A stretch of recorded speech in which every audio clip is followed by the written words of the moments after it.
ठीक है। आप बहुत सारे जो बच्चे नॉवेल्स पढ़ते हैं या फिर आप अपनी भाई ग्रामर अच्छे से पढ़ते हैं, लेसन अच्छे से पढ़ते हैं, तो आपने कॉग्निजेंट वर्ड बहुत बार सुना होगा। ठीक है।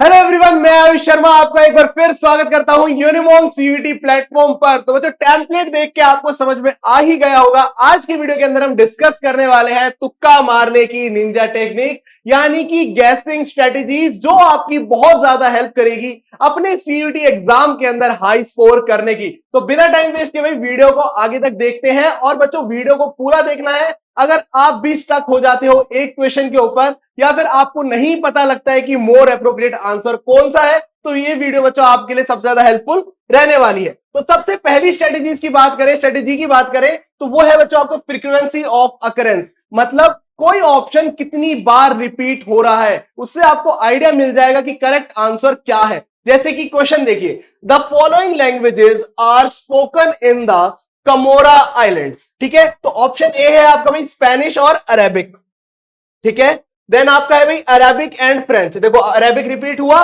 देन आपका ऑप्शन सी है भाई German and Italian, and then option D French and English. तो यहां पे अगर आप कंसीडर करेंगे, यहां पे ऑब्जर्व करेंगे थोड़ा सा, तो आपको देखने को मिलेगा भाई सबसे ज्यादा आपका अरेबिक और फ्रेंच रिपीट हुआ है ऑप्शन के अंदर। ठीक है। तो यहां पे आपका मोर एप्रोप्रिएट आंसर वो होगा जो आपकी ये दोनों लैंग्वेज को कैरी कर रहा है, यानी कि आपका ऑप्शन बी। ठीक है बच्चों, गैसिंग स्ट्रेटेजीज एक चीज बताता हूं, ये आपकी गैसिंग स्ट्रेटेजीज उनके लिए नहीं है भाई जो आपको बिल्कुल ही ना आए, पूरा पेपर ही नहीं आता और आप हर पेपर हर क्वेश्चन को भाई गैसिंग स्ट्रेटेजी से कराओगे, उससे हाई स्कोर नहीं आएगा। ये स्ट्रेटेजीज आपकी हेल्प करेंगी जिन क्वेश्चन पे आप जाके बिल्कुल ही कंफ्यूज हो जा रहे हो, जहां पे आपको 1% भी आइडिया नहीं है कि क्या आंसर हो सकता है। ये सभी जो पांचों स्ट्रेटेजीज मैं बताने वाला हूं इस वीडियो के अंदर, ये सभी आपकी उस पॉइंट पे काम करेंगी। ये मत करना भाई सारे क्वेश्चन ही देखे भाई ये ज्यादा ऑप्शन रिपीट हो रहा है तो ऐसे टिक कर दिए, नहीं नहीं, उधर आपके फिर मार्क्स भी कटेंगे, लो स्कोर भी आएगा। ये आपकी टेक्निक्स काम आएंगी उन क्वेश्चंस के ऊपर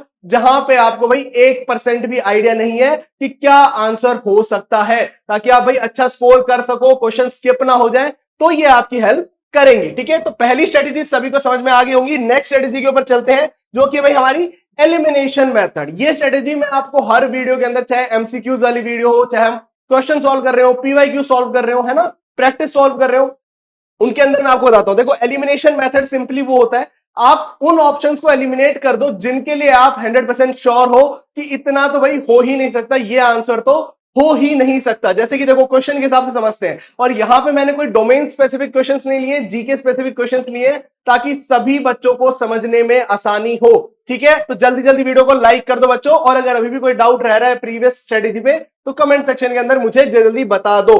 तो भाई क्वेश्चन है हमारा, the average number of volcanic eruptions recorded annually is. देखो एक साल में भाई कितने वॉल्केनिक इरप्शंस होते हैं। देखो एक्सट्रीम नंबर देखो भाई 2500 तो नहीं होते, अगर इतने ज्यादा होते तो न्यूज़ के अंदर आप सबसे पहले सुनते। ठीक है। और 1000 तक भी नहीं होते।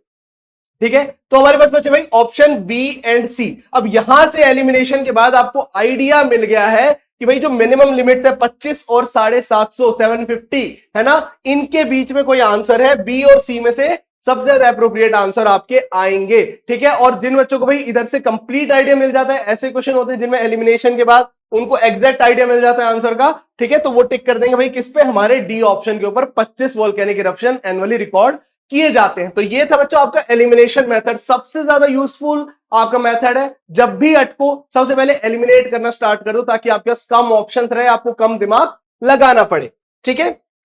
चलिए आगे देखते हैं भाई हमारी तीसरी स्ट्रेटेजी, सबसे इंपॉर्टेंट और सबसे ज्यादा बच्चे जिस चीज में गलती करते हैं वो स्ट्रेटेजी है भाई ग्रामेटिकली करेक्ट। ठीक है। आपको वो ऑप्शन सिलेक्ट करने हैं जो ग्रामेटिकली करेक्ट सूट हो रहे हैं आपके क्वेश्चन के अंदर। देखो यहां पे क्वेश्चन आपका गिवन है, in Sahara you would most likely to see an. अब देखो यहां पे फिल इन द ब्लैंक समझ लो। ठीक है। अब यहां पे एन आ गया है। ठीक है। ए और एन का यूज आपको पता होना चाहिए। एन का यूज करते हैं हम वोवल्स के साथ, ए ई आई ओ यू। ठीक है।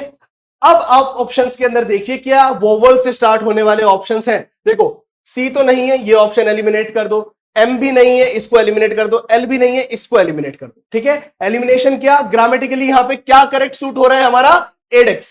ठीक है। तो आंसर विल बी एडेक्स। सबसे इंपॉर्टेंट आपका पॉइंट है, सबसे इंपॉर्टेंट स्ट्रेटेजी है जो आपको फॉलो करनी है। बच्चे ना नर्वसनेस के अंदर देखते नहीं कि क्या ग्रामेटिकली करेक्ट है, वो कंफ्यूज हो जाते हैं। ठीक है, आधे बच्चे चिपमंक करेंगे, यहाँ पे मंकीज कर देंगे कि हाँ भाई मंकीज भी हो सकते हैं, है ना। बट आपको बिल्कुल ग्रामेटिकली करेक्ट जो है उस पे टिक करना है, अगर आपको क्वेश्चन के बारे में 1% भी आइडिया नहीं है। अब चलते हैं भाई हमारी नेक्स्ट स्ट्रेटेजी के ऊपर। ठीक है, वो है भाई opposite choice strategy. Opposite choice कैसे होता है, देखो आपको ऑप्शंस कुछ इस तरीके के दिए होंगे जो एक दूसरे के अपोजिट है। दो ऑप्शन तो श्योरली ऐसे होंगे जो एक दूसरे के कंप्लीटली अपोजिट होंगे, और आपसे किसी भी एक वर्ड का मीनिंग पूछा जाएगा या फिर किसी डेफिनेशन का आपका सिंपली प्रोसेस का नाम पूछा जाएगा, है ना। देखो क्वेश्चन क्या है भाई, the meaning of Cognizant is. ठीक है, आप बहुत सारे जो बच्चे नॉवेल्स पढ़ते हैं या फिर आप अपनी भाई ग्रामर अच्छे से पढ़ते हैं, लेसन अच्छे से पढ़ते हैं, तो आपने कॉग्निजेंट वर्ड बहुत बार सुना होगा। ठीक है, बहुत ज्यादा यूज होता है। ठीक है, पुलिस केसेस के अंदर यूज होता है भाई कॉग्निजेंट, इसकी पूरी सर्वे वगैरह किया जाए, है ना। तो इसका मतलब क्या हो सकता है, देखो इग्नोरेंट और अवेयर ये एक दूसरे के अपोजिट वर्ड्स हैं। ठीक है, अवेयर किसी चीज के बारे में सचेत रहना, बिल्कुल, है ना, एक्टिव रहना, और इग्नोरेंट उस चीज को बिल्कुल नजरअंदाज करना, केयरलेसनेस बिहेवियर को, है ना। अब देखो इनसेंसिटिव बिल्कुल अलग हो गया, इस ऑप्शन को अलग कर दो, है ना। और क्या हो गया भाई, रिमोर्सफुल, ये भी बिल्कुल अपोजिट हो गया, अलग हो गया, इसको अलग कर दो। अब बचे हमारे पास क्या, इग्नोरेंट एंड अवेयर। अब आपको यहां से आइडिया मिल जाएगा अपनी गैसिंग स्ट्रेटेजी के अंदर जो मैं बता रहा हूं कि क्या ऑप्शन आपके करेक्ट हो सकते हैं। अब ये दोनों एक दूसरे के अपोजिट हैं। ठीक है, अब आपको कॉग्निजेंट का मतलब देखना है भाई, पॉजिटिव वे में आ रहा है या नेगेटिव वे में आ रहा है। अगर आप इसको प्रोनाउंस करेंगे, साउंड से देखेंगे, तो बिल्कुल पॉजिटिव वे में आता है। अगर पढ़ा है, इसके बारे में अच्छे से अवेयर हो, तो आपको पता होगा भाई कॉग्निजेंट का मतलब होता है अवेयरनेस या फिर बी अवेयर। तो ऑप्शन बी इसका करेक्ट आंसर होगा। ये वाली स्ट्रेटेजी सबसे लीस्ट आपके क्वेश्चंस के अंदर पूछी जाती है, क्योंकि बच्चों को मोस्टली क्या होता है, मीनिंग्स पता होते हैं, या फिर अगर हार्ड वर्ड आ जाते हैं, सीयूटी वैसे आपके हार्ड पेपर नहीं आने वाला है, ठीक है, बिल्कुल मॉडरेट लेवल का आएगा, तो वहां पे आपको भाई इजी मीनिंग्स वाले मिलेंगे, तो वहां पे आप इजीली ये स्ट्रेटेजी को अप्लाई कर सकते हो अगर आपको किसी वर्ड का मीनिंग ना पता चले। अब चलते हैं भाई लास्ट स्ट्रेटेजी के ऊपर।